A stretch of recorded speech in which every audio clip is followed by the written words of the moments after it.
At the start, I want to thank all three of these individuals for the extraordinary work they've been doing, not just over the past couple of weeks or the past couple of months, but indeed over the past year, to keep British Columbians safe and focusing on the things that matter most to British Columbians. You'll recall that in late January, we were the first province in the country to announce our COVID-19 vaccination plan.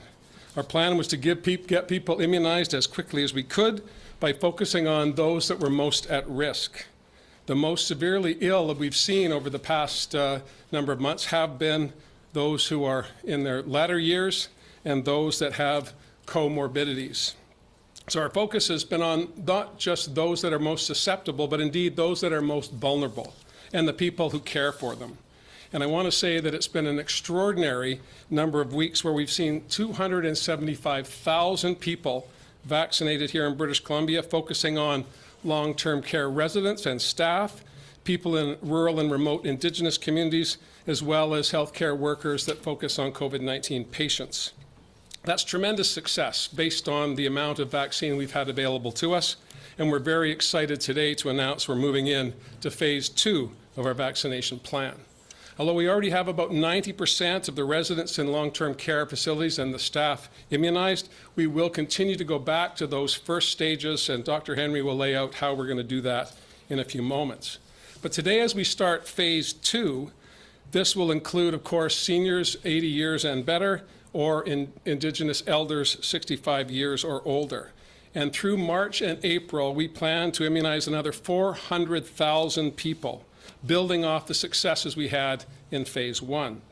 That means using the same mobile clinics that we were so successful in phase 1 to make sure that independent living facilities are immunized, as well as not just residents but staff, to meet that target. Dr. Ballem will lay out in some detail in a few moments the overall plan for phase 2, but I want to just say before we start the detailed briefing that although there is light at the end of the tunnel, we are far from out of this. We have months to go, and I want British Columbians to take the good news we're hearing today with the joy that it deserves. But we need to remind ourselves, not just today, but next week and next month, that we have a long, long way to go. That means we need to continue to practice the principles that Dr. Henry has put in place over the past number of months, that we remain physically distanced, we keep our groups as small as possible, we don't come to work when we're sick, we wear masks whenever we can inside, absolutely, and in fact, whenever we are out and about for a walk, for mental health breaks, and so on. The challenges that we have all endured over the past 12 months have been profound, but the challenges ahead are equally profound, and although there is fantastic news on the horizon, it depends on supply.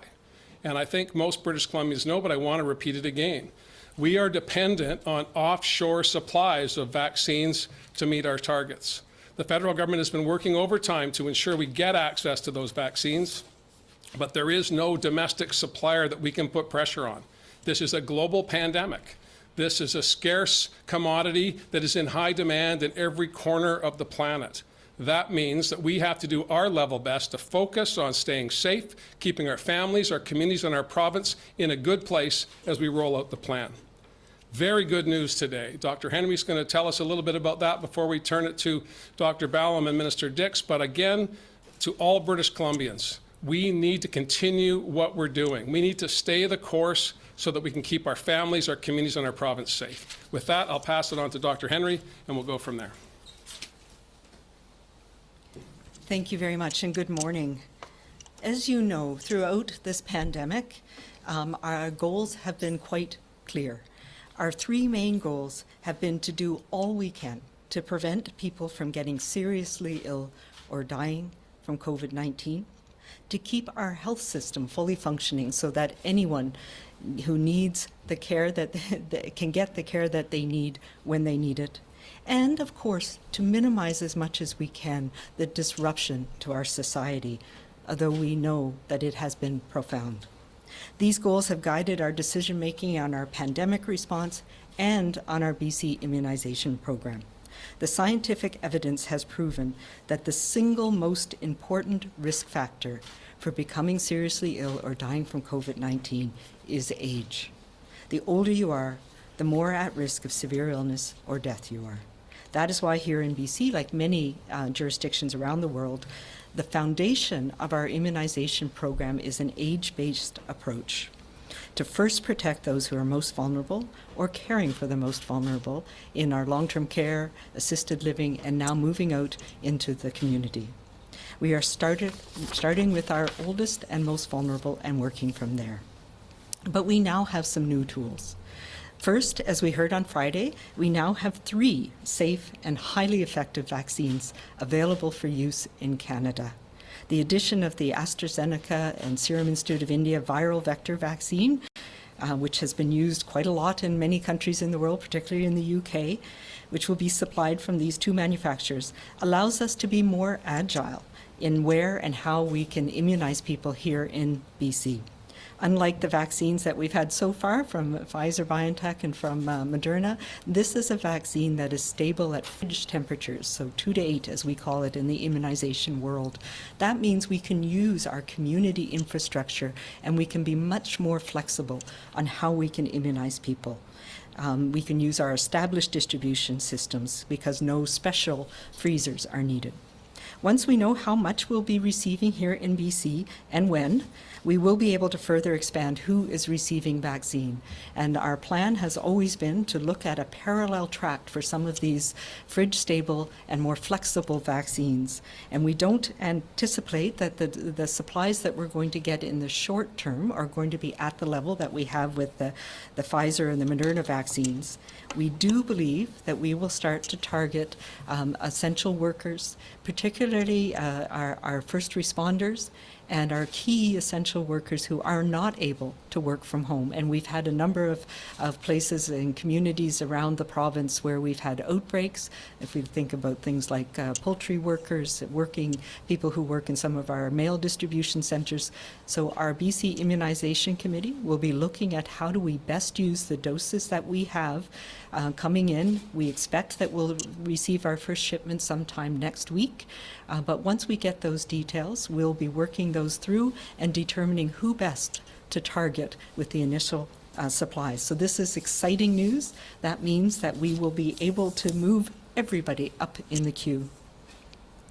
The second exciting news is that we have been monitoring very closely from the very beginning the effectiveness of the vaccines that we have here in BC, and particularly on the elder population that we've been immunizing as a priority.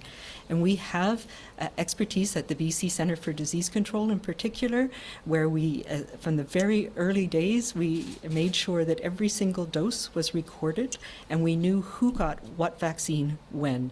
And part of this feeds into our evaluation of vaccine effectiveness.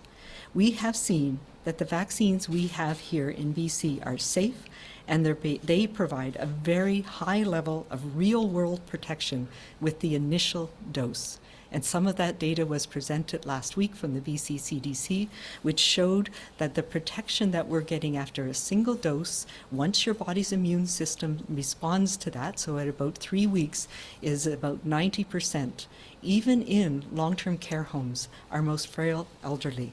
This is an amazing news. We also have been working, the team at the BC CDC has been exchanging data with our colleagues across the country and similar data coming out of Quebec, as well as the UK and Israel and other countries around the world. We've also been working with our National Advisory Committee on Immunization, who spent several days this past week looking at this very same question, and I know there will be a statement coming out from NACI in the near future. The important thing that we have learned is that these vaccines work, they give a very high level of protection, and that protection lasts for many months. As a result, we are now extending the interval between our first dose and the second booster dose of the vaccines, the Pfizer and the Moderna vaccines, as well as the AstraZeneca vaccine, to 4 months or 16 weeks. In combination with the new vaccines that we have available, this gives us a very important and very real benefit to everybody here in BC. That means we can move everybody up the list and more people will be protected sooner. Extending this second dose provides very high real-world protection to more people sooner. We will also continue to closely monitor. We're going to continue our vaccine evaluation to make sure that we can detect if there's any concerns about vaccine effectiveness as we go forward. As we know, one of the key areas that we have been following very carefully is long-term care homes, and the restrictions that have been in place in long-term care homes we know have had very challenging effects for families and for residents. So we will be revisiting when we can decrease those restrictions, given what we know now about how effective these vaccines are, and we'll have more information about that very soon. I know everyone is eager to get their vaccine as soon as possible, and that is great news as well. As we have seen, that as more people are taking the vaccine and we're showing it's safe, more people are coming on board and recognizing that it will not only protect them, but their community as well. And many, many people in public health, in our healthcare system and communities, we're working across the board to make sure that we are able to provide immunizations as effectively and quickly as we can, and Dr. Ballem will be talking about that now. I want to thank everybody for their patience and enthusiasm. We have a great deal of confidence in these vaccines, that they are safe, they are and effective, and I am encouraged that people in BC do as well.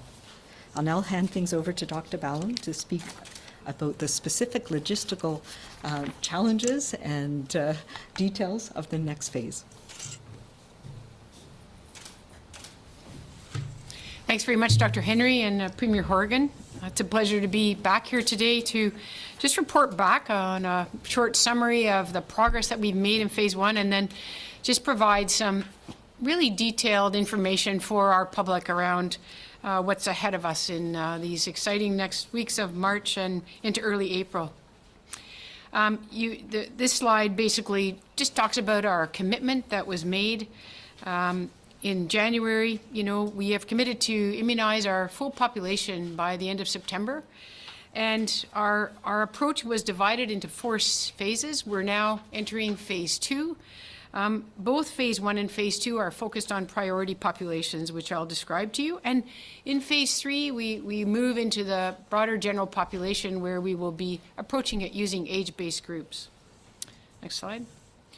As Dr. Henry has said, we've had 3 goals to date since our vaccines first arrived in December. Protect the most vulnerable, assisted living and long-term care residents and the staff who look after them, remote and isolated First Nations communities, and then protect our health system, both for people with COVID, but also for people with other health problems, and maintain our surgical program, just keep our system running to do the job it's here to do. Finally, vaccines are a remarkable tool to help control refractory outbreaks, and we have used those around the province to do that very successfully. So moving on to the next slide, our COVID, whoops, look, we got ahead. Bonnie, maybe you could just back up a bit, just slide 5. Yeah. So the next slide, if you could just go back a couple of, oh, okay. Yeah, there we go, perfect, yeah, sorry, no worries. So this is a graphic that I think everyone's familiar with. It shows our 4 phases and the populations in phase 1 and 2 that we are working on. You can see that in phase 1, residents and staff, essential visitors of long-term care, many isolated First Nations communities we have made very good progress. We've been vaccinating healthcare workers first and foremost in the hospitals. And as we move into phase 2, we will continue the work on those vulnerable populations. We will be branching out to congregate settings like independent living, where we have a lot of frail seniors living. We will continue on our community and you know, our broader hospital staff. You know, areas such as group homes and correctional facilities where people really don't have the ability to protect themselves. And finally, in the last 2 weeks, as I'll describe, we're going to turn our attention to our first general population group, those over 80, where we will be bringing them back in for vaccination starting the middle of March, and also our Indigenous peoples who are over the age of 65. Phase 3 and Phase 4, we're going to come back to you. They remain our broad population groups by age. And I think given the news that Dr. Henry told you about just now, that is going to change for the good. Those groups, we know they will move up. We will reach more of our population much more quickly with the extension of second doses and the other vaccines that are now getting approved and are going to become available. This next slide is a remarkable slide because it basically speaks to the fact that as vaccine has come in, and that is the pink line, that's vaccine. You can see that I've got my labels crossed over, but vaccine supply is pink, and the vaccine that we have utilized got into people's arms is purpley blue. And what you can see is there's a very, very tight relationship with those two lines, and what that means is as vaccine has come in, we've used it, and we've been vaccinating those priority populations. And I'll show you a little bit of data in a minute what that results that has provided us. You can see right at the end of February, we have more vaccine. It arrived a bit later in the week than we had anticipated, but that vaccination, we are poised and ready to deal with the remarkable increased supply of vaccine, and we will continue to keep those two lines very closely associated. On our next slide, you can see that we have strong vaccine efficacy, as Dr. Henry has referred to. It has these Pfizer and Moderna vaccines, just with one dose, are extraordinarily effective and have really reduced the incidence of outbreaks in our long-term care and assisted living sector. It has reduced the incidence of outbreaks in our acute care sector. And, you know, as we've learned, that this evidence that is both local and international is allowing us to make decisions about extending the distance between dose 1 and dose 2. What that does is free up more vaccine for our population. I'm just going to show you a couple of data slides, if we can advance the slide, just to show you just how remarkable the impact of these vaccines have been. So the first one relates to long-term care residents. And on the left-hand axis, the vertical axis, it's the number of cases after vaccination. And on the bottom line, it's the number of days after someone has got vaccinated. And when we looked at all the residents of long-term care that had been vaccinated and then tracked all the new cases that flowed after those initial dose 1 vaccinations, what you can see is for the first 2 to 3 weeks, we continued to get some cases which started to fall off midway into the 3rd week. And then after 3 weeks, it drops down to 1 case here, 1 case there, and then to nothing. And that is absolutely our experience, and just really such a miracle for us in that sector to have finally been able to protect those residents. And in the next slide, a very, very similar pattern for our healthcare workers. Those healthcare workers, you can see the same pattern. If you look at their experience in the 2 to 3 weeks after they've been vaccinated, the new cases amongst them falls right down, and after 3 weeks, it basically drifts off to zero. And that too has allowed us to protect our healthcare system, both in the long-term care sector and in acute care. And as we move our vaccinations to those who work in the community, we will see the same impact. So in summary, from the 13th of December, when the first vaccinations rolled into British Columbia, all the way to the end of February, we have basically dramatically reduced outbreaks and infections in assisted living long-term care amongst the staff and the residents. We've stabilized and diminished and closed down the outbreaks in our acute care sector, and you will recognize a number of hospitals you've heard about were impacted by that. And we have reduced other outbreaks that are in our communities, in First Nations communities and other settings where we actually have brought outbreaks to a close that have persisted and not responded in the way we would like to our foundational public health measures. So I'm going to move on now to what's ahead of us in phase 2. And I think the next slide shows that our intention is, as the Premier indicated, is to vaccinate another 400,000 British Columbians in March and early April. And I think we can anticipate that number will go up, because with a decision to extend the dose 2 timeframe, we know right away we will free up another 70,000 doses. And then to achieve dose 1, so to expand the coverage in our population. And in terms of the new vaccine, AstraZeneca, that will be arriving, we don't exactly know how much we'll be getting, but that too will allow us to actually increase that number. So these next couple of slides really deal with vaccine supply, and we're very confident in the coming weeks in March that the vaccines from Pfizer and Moderna that have been committed to us are going to arrive. The Moderna arrives a little bit into the mid and late part of March. Pfizer is on a weekly basis, and although we have had issues in the past weeks, now the flow is starting to significantly increase, and we anticipate that we will be getting those. Occasionally, to one or another health authority where the travel is more complicated, these things do get delayed, and we're learning to accommodate and anticipate those things. But generally, we have a lot of confidence.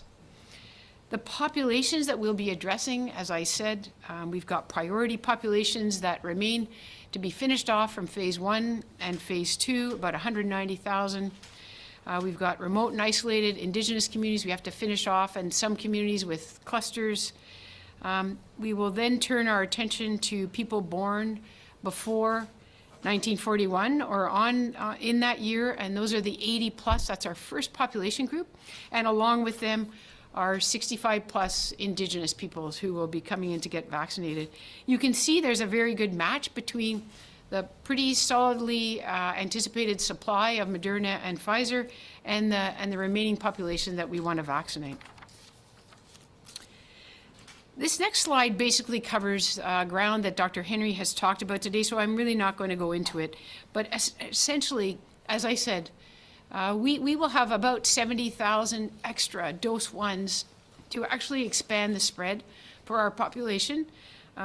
Very much appreciated, and there will be another 40,000 that will be coming back to you in the coming days to say, these are extra dose 1s that we have available to us, and here's how we're going to deploy them to expand the protection of our public. Dr. Henry has already addressed the issues of AstraZeneca and Johnson Johnson. We expect that we'll get about 660,000 doses of AstraZeneca in March. We expect it to arrive at the end of the first week in March. We're not exactly sure the exact amount, but that's the range. And as Dr. Henry said, she will be coming back to our public with, how we're going to utilize that in the most strategic way to advance the management of our pandemic and protect our population. And as she said, the Johnson & Johnson vaccine has been approved by the FDA in the United States. It's being studied by Health Canada. It's another possibility about which we don't have much information about the volumes that will be available to us and when those will be coming. So future news for a future day.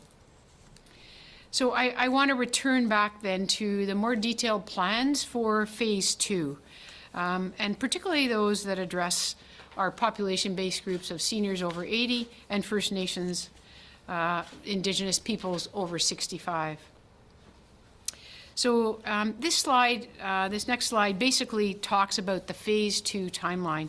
And we basically divided March up into 2 tranches. The first, March 1st to 15th.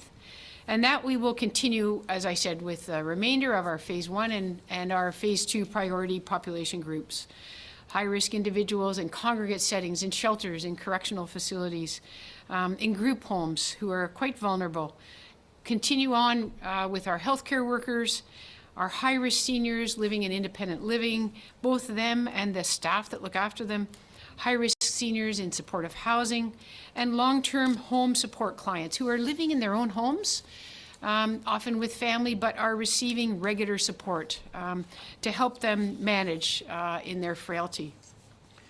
And moving on to, our next slide, really now our first age-based population cohort, over 80, and Indigenous people over 65.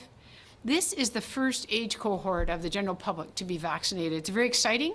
It's the start of our age-based vaccination program. And what we have done, because these are our elders in our community, both Indigenous and in the general population. Some of them are quite frail, some of them are very vigorous. And we've set up a system here for the last 2 weeks of April, last 2 weeks of March and the first week of April, to actually bring them into clinics that are pretty familiar to them based on when they get vaccinated for the flu. So community-based clinics that the health authorities will be setting up. We will have them call in and make an appointment to come into those clinics. And those call centers to receive those calls will start on March 8th. Every health authority will have a call center with a unique number.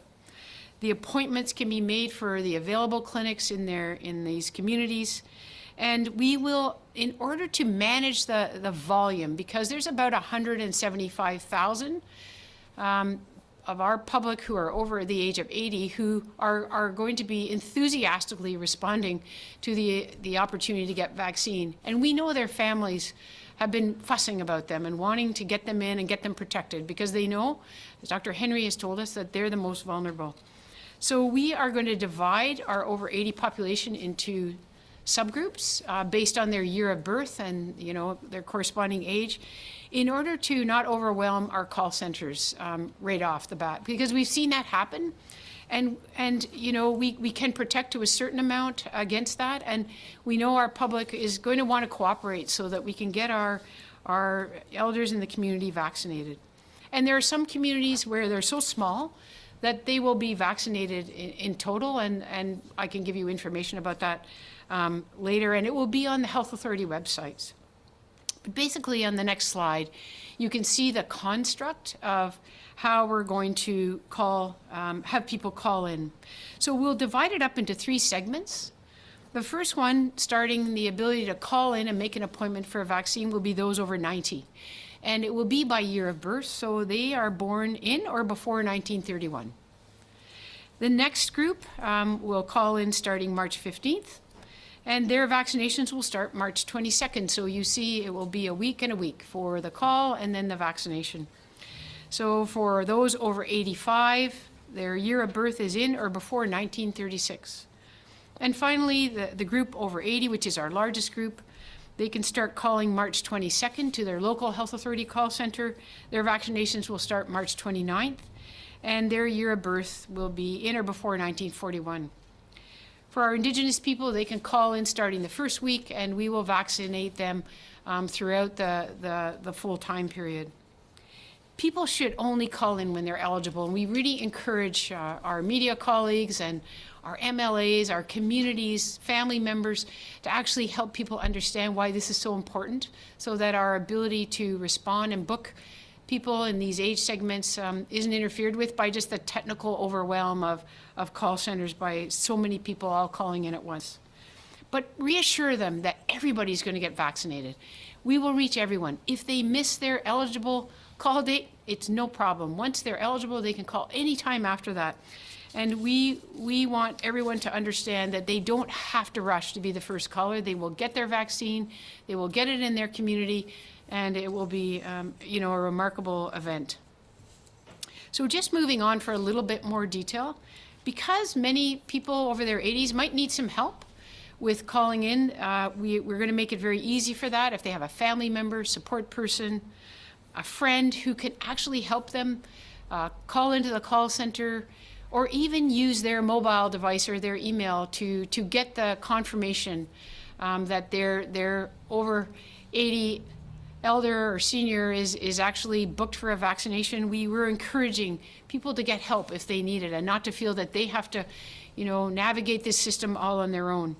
We also have the government BC Seniors First website that will have lots of information, along with the health authority websites, about where and how you go through the steps to get yourself an appointment and get in to get vaccinated. And just a thing to remember, because we have had some instances of phishing already, health authority call centers will never ask for your social insurance number, your driver's license, any banking information, your credit card. That will not happen. And if our seniors find themselves on a phone call where people are asking them that, they're on the wrong phone call, and then they're on the wrong number, and they need to get off the call and find out the right number to call, because that will not happen. On the next slide, this is just a bit of information for our public about what can they expect the information they will need. They will need their first and last name.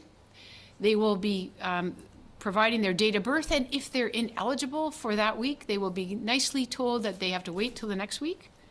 We will need their postal code so we can map them to their health authority and to other information that will be important. Their personal health number.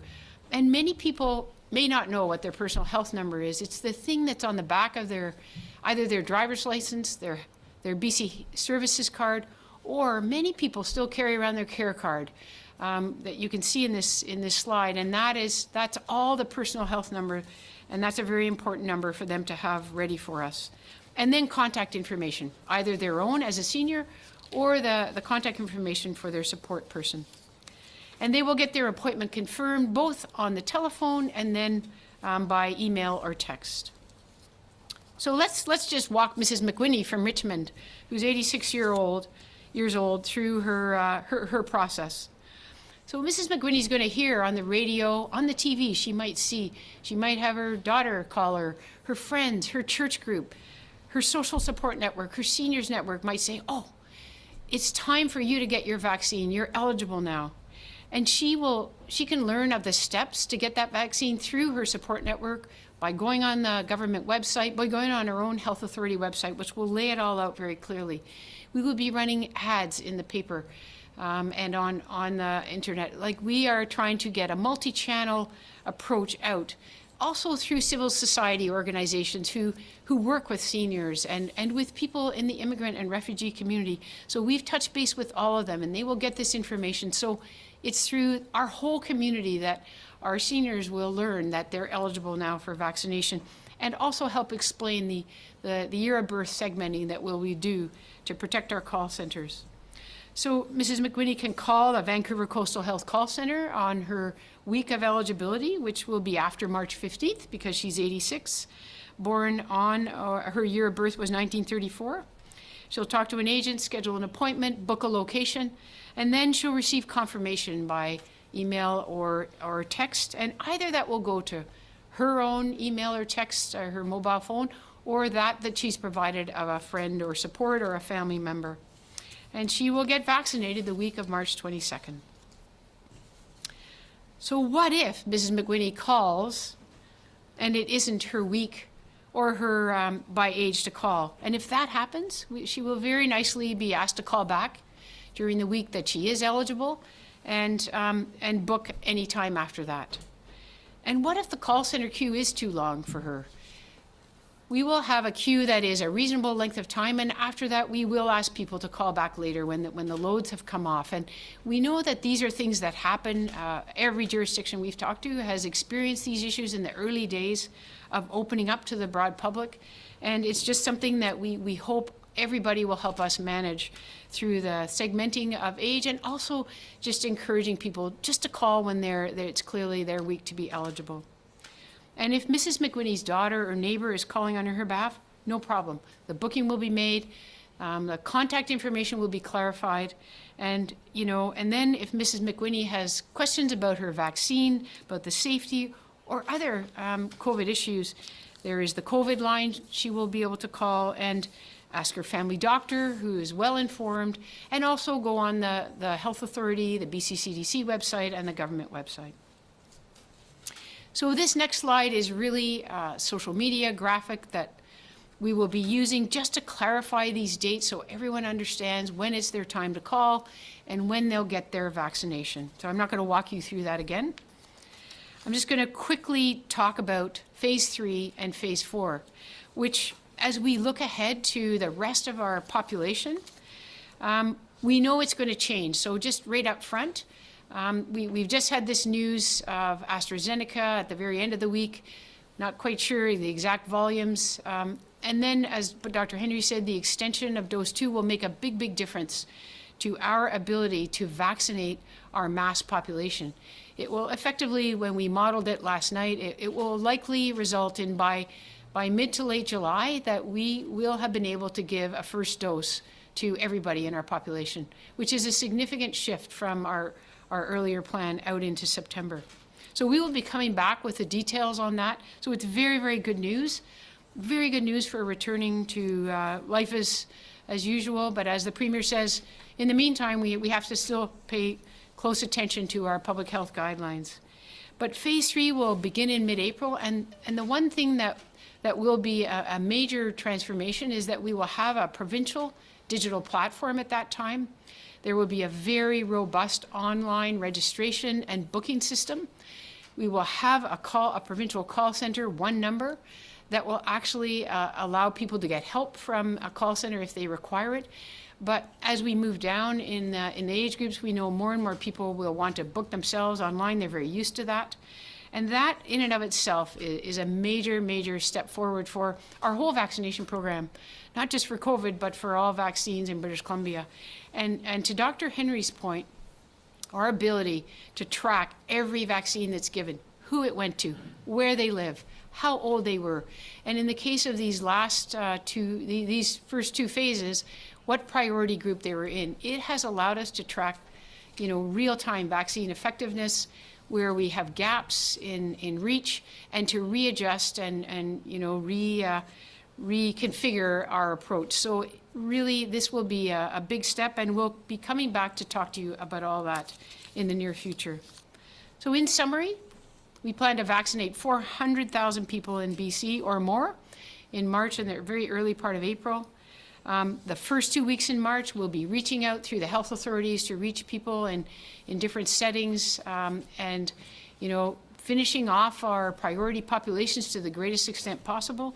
And from March 15th on, our first age-based population group will be coming into our vaccine clinics, our seniors that we've all been waiting and anticipating their ability to get protected by these really incredible vaccines. So I really appreciate your time today, and I'm going to stop there and I think take any questions for any of us here at the podium. Thank you very much. Thank you, Dr. Ballem. We'll turn to media questions now. First on the list, we have Katie DeRosa, Vancouver Sun. Katie, your line is now open. Hi, thank you for taking the question. I wanted to find out whether, with the presence of the AstraZeneca vaccine, if individuals will be able to choose which vaccine they get, or like Dr. Henry mentioned, if certain higher risk workers could move up the queue if they opt for the AstraZeneca vaccine. Yeah, so that is a common question that people are wondering about. So there will be a limited amount of choice. So as you know, we've talked about targeting these fridge-stable vaccines to first responders and essential workers. And yes, they will have a choice to receive that vaccine in the near term, or to wait for their age group to receive the Moderna or Pfizer vaccine. So we obviously encourage people to get the vaccine that's available to them as soon as possible. And we know how exciting it is to have 3 now very safe and very effective vaccines. So we will be targeting those to that specific population. So there will be a little bit of choice, but not a whole lot. Follow up, Katie? Yes, when will the specific call-in numbers and the website to register be released? The health authorities are preparing their communication plans, and they will be released toward the end of today. And we will be publishing the call center numbers and the online for Fraser Health. That's the only health authority that has an online system at this point due to their large numbers of seniors. But just to be clear, those won't become activated until the 8th of March. That is when we will start calling in our seniors for those plans. So just wanted to be clear on that. Thank you. Next, we have Richard Zussman, Global News. Richard, please go ahead. There seems to be a lot of information out there, and I think this is either for Dr. Ballem or Dr. Henry, about ways in which those in their 70s can register, and it includes the Service Card app. Is this part of registering for the vaccine for those in their 70s, or is there no way yet for those in their 70s actually to do that registration? So I think there has been some awareness that that there's emails floating around and information about the the necessity to use the BC Service Card and the BC Service Card app. If you have a BC Services card or you want to apply for it, it can enable you registering when we get to the mass immunization program after the middle of April. But it is absolutely not a necessity for anybody at any time. You will be able to register, during our seniors vaccination program for over 80s and over 65 Indigenous during the rest of this month and early April, and beyond into the broader general population. There will be no necessity to have to utilize a BC Services card if you don't have one or if you don't want to apply for one. So no, it's not necessary. Follow-up, Richard? In terms of the distribution for 80 plus, those in assisted living, does the age matter? As in, if you're in assisted living now, when the vaccines start this week, in your 70s or 60s, can you receive the vaccine? And how will you ensure that there's no waste of the vaccine if you're doing home visits when there's 6 shots in a vial? How will you ensure it gets to the 6 homes in time? Yes, so very, very good question. So first of all, Richard, we finished assisted living, but it's independent living, I think you might have been referring to. And we will be going out to independent living and we will be vaccinating. There are many frail seniors in independent living, and our decision has been to vaccinate everybody in independent living, along with the staff who are looking after providing support services if they're needed. So we will do everyone in that setting. And in terms of visiting home care clients, we will have mobile units. It will be organized in order to optimize the use of vaccine and not incur any wastage. We have some time frames that are clear. We're able to use preloaded syringes for that, and we can do that quite efficiently. Next, we have Shannon Patterson, CTV News. Shannon, your line is now open.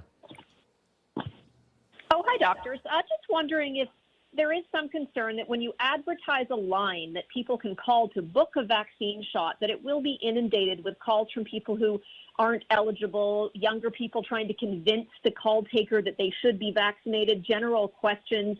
You had said in the tech briefing in Alberta, there were 170,000 eligible people and 2 million calls. So will the system be set up to deal with the fact a lot of people are going to be calling in who probably aren't actually eligible to book a vaccine that day? Yes, that is an issue that all jurisdictions have faced.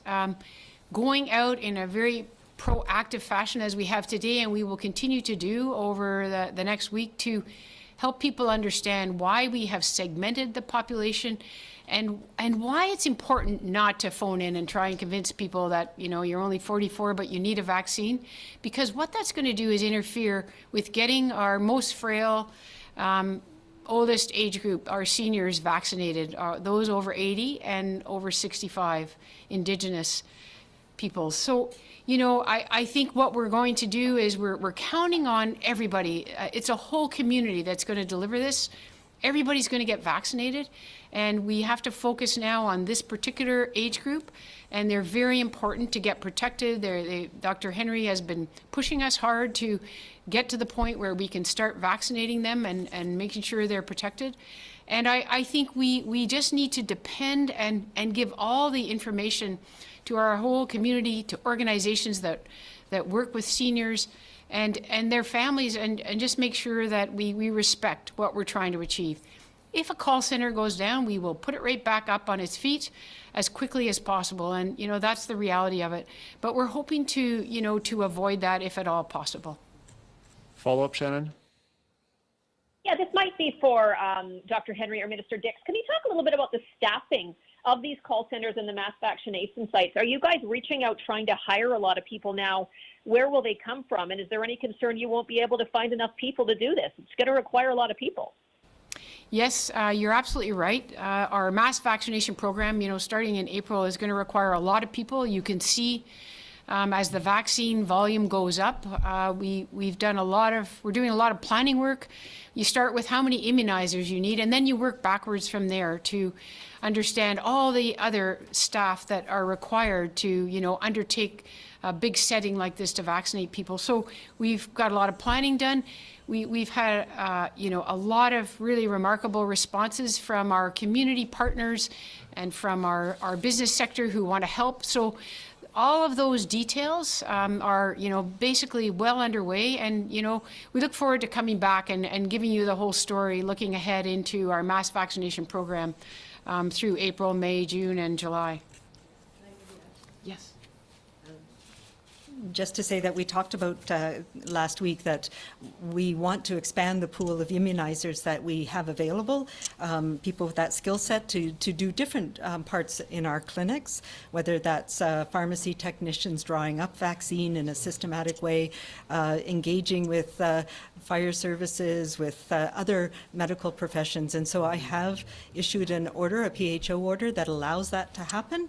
And we're now adding as well retired physicians beyond 3 years. So all of those things are coming together, and each health authority is working with each specific clinic. So these last few weeks, these are the things that we have been consumed with. And it's one of those things where there's many, many moving parts that we're pulling together. We have a standard approach to the mass vaccination clinics. And yes, we are expanding our pool of immunizers who are able to work in those clinics underneath each of the health authority organizations. Next, we have Tanya Fletcher, CBC. Tanya, your line is now open. Thank you. By delaying the second dose to 4 months, I think you mentioned everyone in BC who wants one could be vaccinated with a first dose by July. So does that mean everyone in BC will be fully immunized with a second dose now by November? It sounds like this current timeline is going to be dramatically altered. When might you be updating that schedule accordingly?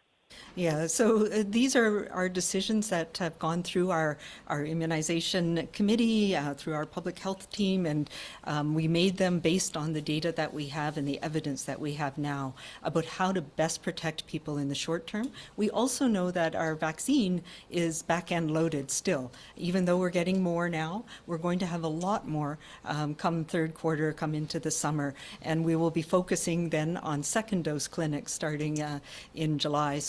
And we can have different strategies for those. So now that we know this information, we know as well that there's new vaccines coming online. We're going to be rejigging all of those timeframes, but I think it's really good news. It means that everybody moves up in line, and we have such good protection from all of these vaccines after the first dose. But it does take some time. It takes 3 weeks on average before we have that maximum protection. So we're not out of the woods yet, but you're absolutely right. We'll be focusing on second doses starting in the summer. But we will be able to do a lot more in our post-pandemic reality once we have so many people in our population protected. Tanya, follow up? Yes, thank you. You had mentioned how hopeful you were about accelerating the timeline for essential workers like paramedics and poultry plant workers, but can you provide more detail on how this might affect the timeline for other frontline workers like grocery store clerks or perhaps teachers? Might they be bumped up ahead in the queue as a priority? And if we could get an answer in French as well, please. Thank you. So we are looking at all of those things. So we have first responders who we know about, police services, fire services, correctional officers, our 911 dispatch officers. We know right now paramedics are included with healthcare workers because of their roles in hospitals and care homes. So that is one group, but then we have a whole group of people that we have come to appreciate are part of what keep our economy, but keep our society functioning during this pandemic. And that is everybody from educators, poultry workers, grocery store workers, and we are working on how to, which of those are most at risk from infections and outbreaks, and we've seen a number of outbreaks in some of those settings, who are best able to protect themselves with the personal protective equipment and the COVID safety plans we have in place. So we will be looking at that in some detail and being able to provide a risk-based approach to those populations as well as we learn more about how much vaccine we're getting when. So yes, those are all details that we're continuing to work on through our BC Immunization Committee.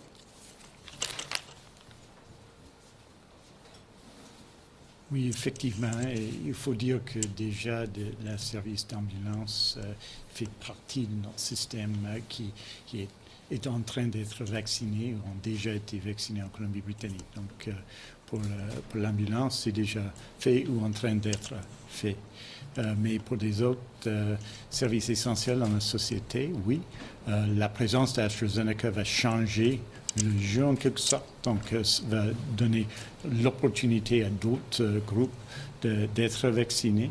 Ces décisions vont être faites de la même manière qu'on a fait jusqu'à maintenant, c'est-à-dire on va considérer les risques des gens et on va agir en considération de cela. Donc, cette décision, il y aura des recommandations dès cette semaine de la santé publique, de Dr. Henry, de son équipe, de Dr. Ballem et tout le monde vont en parler avec moi, bien entendu, et on va prendre des décisions cette semaine parce qu'on s'attend à des vaccins d'AstraZeneca qui vont venir en Colombie-Britannique dès la semaine prochaine.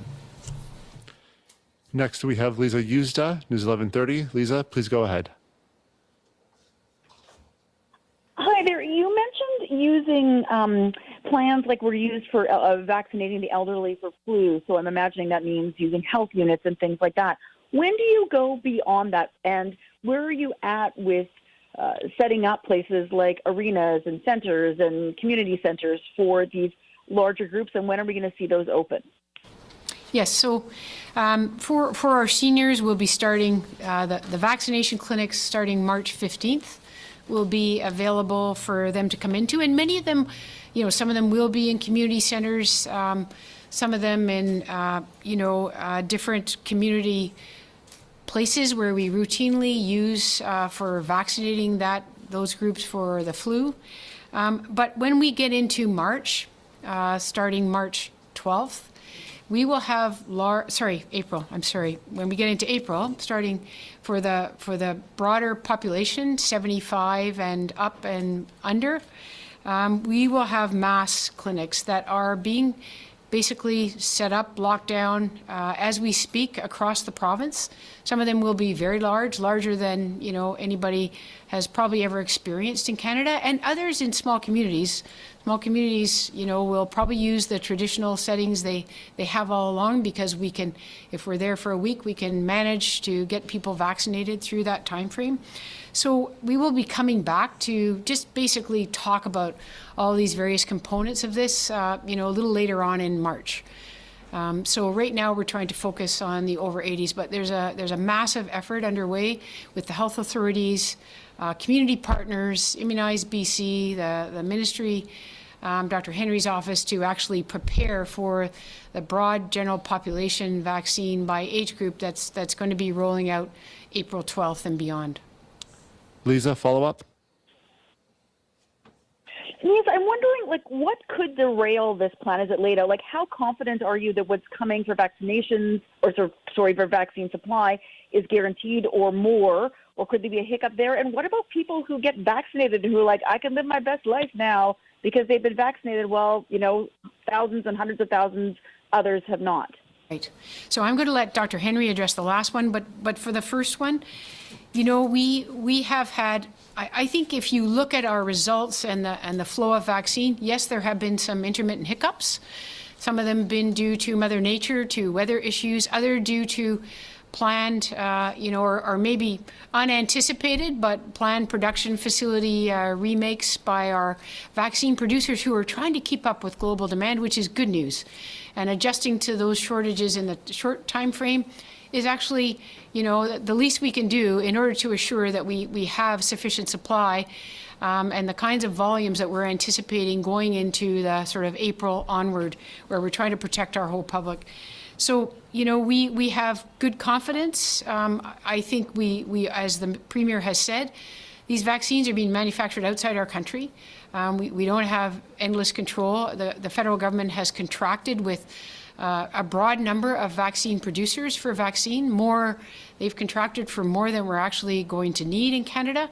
And, you know, I think we have great faith that that will all happen and that the vaccine will flow. And we're already seeing the results of that now with the AstraZeneca arriving sooner than we had anticipated. Even Pfizer and Moderna arrived sooner than we had anticipated. So I think we're confident, but we know we as a country don't have total control over that. I'll just pass it over to Dr. Henry. Yeah, you know, I've said this a couple of times that we're in this very challenging phase where we're still in winter. We still know that this virus transmits very easily at this time of year. We're hopeful as we're going into April that decrease in transmissibility will enable us to go back to some of the things that we were doing even as late as October, where the safety plans that we had in place then were working. So I'm thinking about, you know, whether we can go back to having even in the short term, outdoor gatherings, having indoor gatherings with small numbers of people as we move into spring. But we're not there yet, and we don't yet have enough vaccine and enough people protected in our communities that we can let our guard down. And of course, we have that spanner in the works of these new variants of concern. So we remain in this huge positive vaccine hope, and we know that there's going to be more vaccines coming, more people protected sooner than we had originally planned for. We were cautious in those plans, and that is the good news. But we need to all hold on for a little bit longer. We are now in those final miles of this marathon. We know there's an end point in sight, and it is weeks and months, not some nebulous gray next year maybe.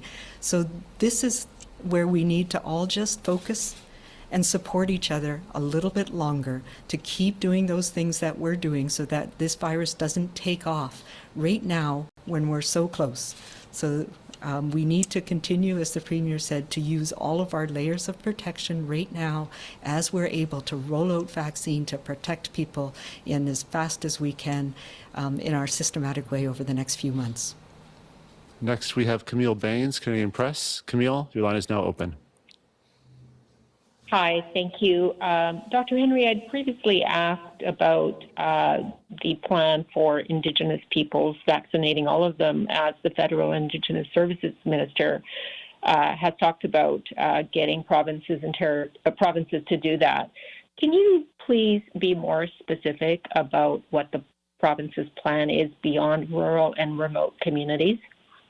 Yeah, so from the very beginning, we have ensured that our First Nations partners have been involved in all of our planning, both for responding to the pandemic, and we know, I've talked many times about how we've linked data under orders that I have given, that the First Nations Health Authority has been an integral part of all of our planning, that we've met regularly with First Nations leadership, and for all Indigenous people in BC. So we have committed to that. We've started as the National Advisory Committee on Immunization guidance and our guidance here in BC. We've started with the remote and rural communities that were most at risk, and of the 205 communities here in British Columbia, we've worked our way through completely doing an all-of-community approach with, I believe we're up to over 90 of the communities now, and the plan is to continue that process. We did have some delays, as we all know, with vaccine shortage over the last few weeks. That has meant that we focused on Indigenous seniors and elders, so people over age 65 and elders in some communities that were more closely related to our urban areas. But with the now change in delaying of second dose, that gives us more ability to go back to our all-of-community approach. And as we've talked about, Indigenous people, so that's First Nations, Métis, and Inuit here in the province who are 65 years and older and elders are included in this phase 2 here in March. So we expect to be able to provide vaccine to all Indigenous peoples in BC in the next few weeks. Follow-up, Camille? Yes, I'm just wondering if you have any concerns at all about healthcare workers beyond those in long-term care and assisted living, perhaps not wanting to be vaccinated. This is something, vaccine hesitancy, and what we're trying to talk about is vaccine confidence. And one of the things that is so important in inspiring confidence in the vaccines that we have is that close monitoring for safety and effectiveness that we're doing through the BC Centre for Disease Control. Dr. Monica Naus and Dr. Adrian have been the leads in this, and we have a lot of expertise in pulling that information together so that we can show people that these vaccines work and that they're safe. And that's a really important question that I get asked a lot from healthcare workers. We've had very good uptake in healthcare workers, both in our hospitals, in our paramedics, the people who work in long-term care and assisted living, but it's not universal across the board. There is, of course, some people who have questions. These are new vaccine technologies. The AstraZeneca vaccine is one that is a technology that's been used before, so that helps build a little bit more confidence in it. But the messenger RNA ones are new, and so people understandably did have some concerns, but we have seen very high uptake in most settings. There are some communities where immunization is not well supported, and we are addressing some of those needs by providing the information that people need, countering some of the misinformation, and we have seen that in some communities that there's misinformation that's circulating, particularly on social media. And we've been working with leaders in those communities to help people understand what is truth and what isn't. And I would refer everybody to the BC CDC as a source of truth about these vaccines and all immunizations. And Immunize BC has very detailed and good information that helps dispel some of the concerns that we see floating on social media in particular. But we do have work to do. We know that for very good reasons, some First Nations communities have concerns about new vaccines and about access to them in this early phase. But I think we can be reassured by what we are seeing around the world that these vaccines not only work, but they are very safe.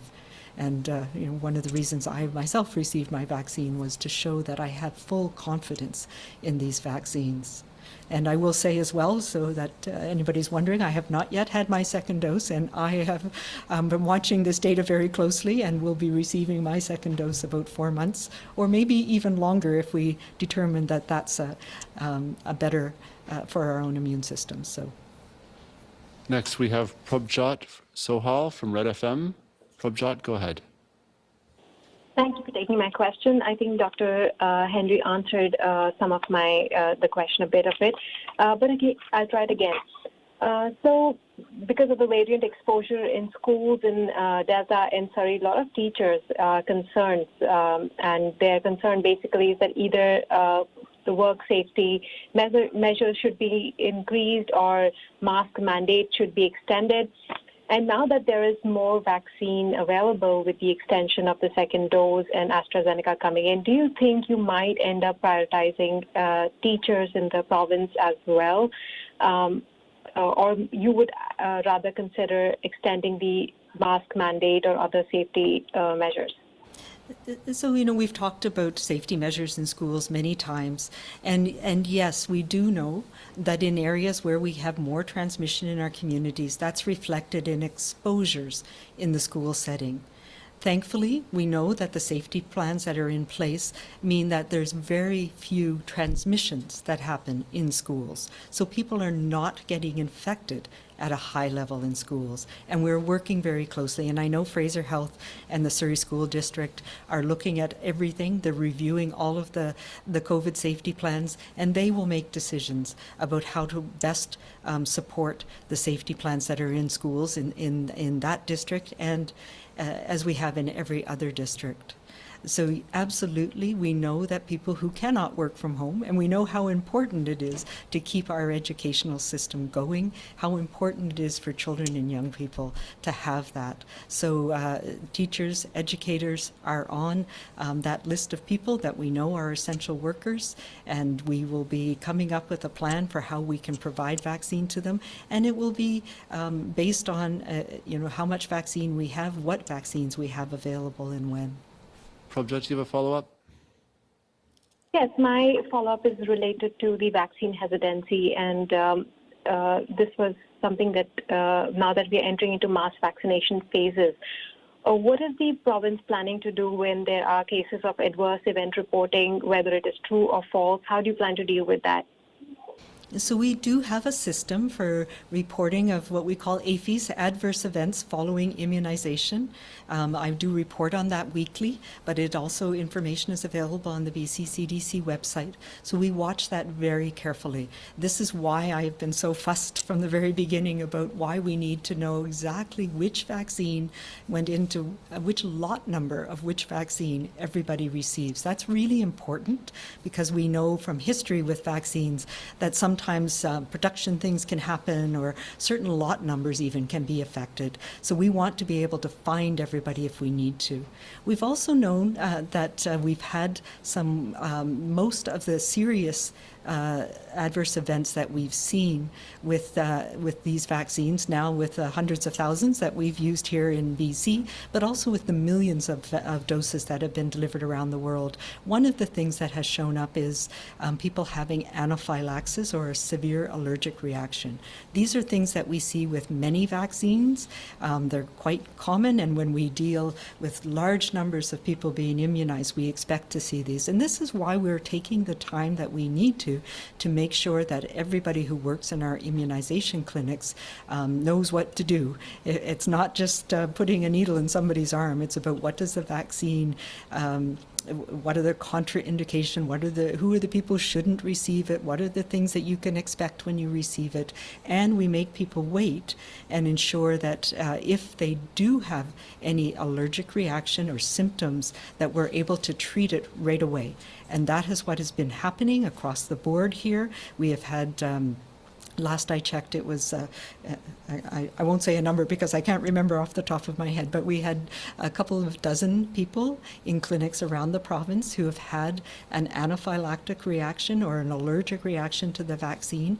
All of them have been treated on site, and we have had no deaths related to the vaccine, either from anaphylaxis or from any other side effect from the vaccine in BC, and there are no deaths related to the vaccine that we're aware of across the country or internationally. So that is really good news. Last, we're going to Mike Hager, Globe Mail. Mike, your line is now open. The original date for those 80 and over and First Nations people 65 and over to get the first dose was the end of March. Can you give me kind of the key date you think this will now occur and why that delay? Well, I can speak to that. Part of it is the very real delay that we had for a period of weeks in the end of January and into February with receipt of the vaccine, the Pfizer vaccine, and then the reduced amount of Moderna vaccine. So the bottom line is we did not have the vaccine for that period of time. So it has meant that finishing those populations has been delayed for several weeks. But the good news is that this vaccine is back-end loaded, and we know the federal government is working very hard to get as much of it as soon as we possibly can. So we will be making up, and we're hopeful that we'll be making up even more by the end of March and into early April. Mike, do you have a follow-up? Yeah. Thanks for that. The AstraZeneca has shown some real concerns with the South African variant. Are you being a bit optimistic with the rollout among essential workers and then perhaps the wider population? And are you worried that relying on AstraZeneca could be problematic given the variants of concern? Yeah, so there's a couple of things around that. We really have to realize that there were differences in the research protocols, in the settings where the clinical trials were done, the timing of the studies. So you can't compare the AstraZeneca vaccine to Pfizer to Moderna in a direct comparison. What we know is that all three of these vaccines have really impressive efficacy at the most important things, which is severe illness, hospitalizations, and death. And that is an incredibly important thing for us to focus on. Yes, the studies that were done, the small number that were done in South Africa showed the AstraZeneca, but also some of the other vaccines had reduced effectiveness against the variant that is most common there. We are not seeing challenges that way, as far as we're aware, with the AstraZeneca that's been used in the UK against the UK variant, which is the one that was most prevalent when the AstraZeneca clinical trials were done, so that's reassuring. So far here in BC and in Canada, we've had very few introductions of the South African variant, so that also is reassuring. The challenge we all have is that as more vaccines are coming in, we need to keep control of those variants and all transmissions in the community. We do not want to see variant infections taking off and undermining our ability to provide protection to people and to stop those serious illness, hospitalizations, and deaths. So that's the place that we're in right now. We are fully confident that the vaccines that we have available now, whether it's AstraZeneca, well, we don't have it yet, but very soon, the AstraZeneca, the Pfizer, and the Moderna are providing very strong protection to the virus that's circulating that we're seeing now here in BC, and we need to keep it that way. To close, we'll throw it to Premier Horgan for some final remarks. Well, thank you, Dr. Henry and Dr. Ballem, for that comprehensive review. I just want to lean into a couple of the issues that were raised by Penny and Bonnie. Firstly, it will be a year next week when Minister Dix and I and Dr. Henry announced our pandemic response plan. Not yet a year since we all found ourselves in this most unfortunate of circumstances. And if you think about at that time, we were looking at an 18-month horizon to see vaccines coming into British Columbia. And here we are, not yet a year into our plan, and 275,000 British Columbians have been vaccinated. Dr. Ballem has laid out the plan for another 400,000 in the next number of weeks. This is extraordinary progress for all of us in BC, in Canada, and indeed around the world.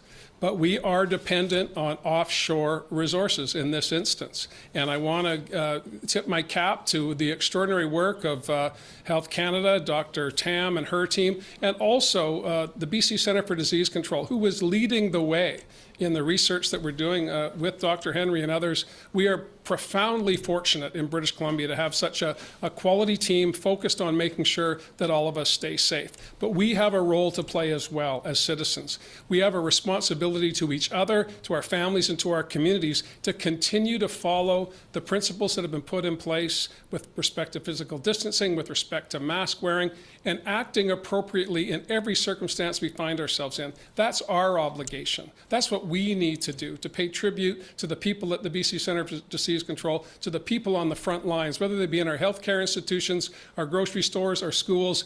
We have an obligation to do the best that we can do. I'm very proud of the work that we've done to this point in time. Not yet a year into the pandemic here in British Columbia, but let's keep going. Let's continue to focus on having a safe summer. Let's look to July when we can have the vast majority of British Columbians immunized and we can carry on with our lives. That's the challenge for all of us. Let's all focus on making sure that we meet that test, not just for our families, but for all British Columbians. Thanks very much.